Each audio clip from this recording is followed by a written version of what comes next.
ini kita tadi marketing, sekarang kita ke SDM. Bagaimana Excel ini berguna untuk divisi SDM gitu. Nah, ada beberapa hal kayak dari sisi SDM. Yang pertama, perhitungan manpower planning MPP ya, berdasarkan perform 100%-nya. Kemudian data perform dan attitude. Kemudian juga bisa digunakan untuk kuadran perform dan attitude.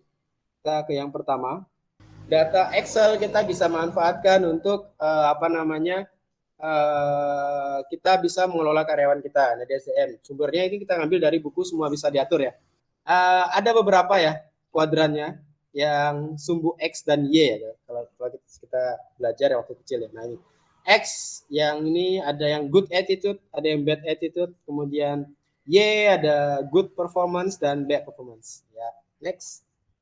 Nah, ini dari KPI. Siapa yang kemarin bertanya-tanya KPI, beginilah kira-kira KPI itu, tapi tentunya setiap outlet ataupun setiap bisnis pasti berbeda, bisa menyesuaikan. Kira-kira seperti ini.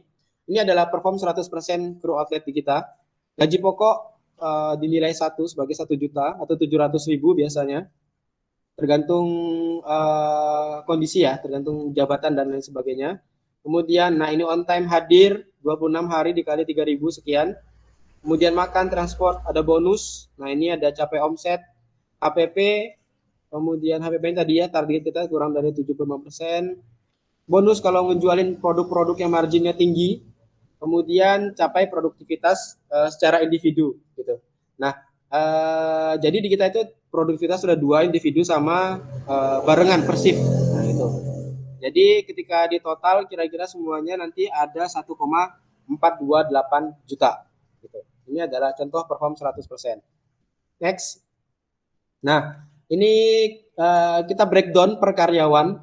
Per karyawan kita breakdown target totalnya tadi 1,428. Bagaimana gajinya di bulan ini?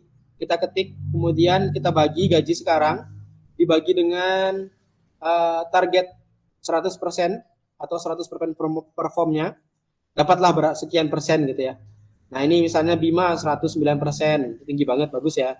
Kemudian Kok Joko, bisa lebih dari itu karena ada bonus menjualkan produk margin tinggi ini, Mas. ya, Jadi coba dia siap. bisa lebih dari 100%. Oke, ya. Berarti si Bima ini gitu ya, si Bima ini bisa ngejualin produk yang marginnya tinggi itu banyak banget gitu, hampir 10% gitu dari omsetnya dia. Nah, ada juga yang 116%, tapi ada juga yang 77%. Kemudian di sampingnya kita bisa tambahkan attitude-nya bad atau good seperti yang diagram tadi ya. Bad atau good attitude. Nah, setelah dapat ini, kemudian kita plotkan mereka di kuadran tadi. Nah, gini kira-kira. Nah, untuk Ali, Ita, Fatma itu good perform, good attitude. Kemudian untuk Ida dan Sinta itu attitude-nya bagus tapi performnya kurang. Kemudian Siti dan Joko attitude-nya buruk, performnya juga buruk. Gitu. Data ini nanti menjadi data HRD untuk dilaporkan kepada owner. Oke, ini kondisi karyawan seperti Ini ini.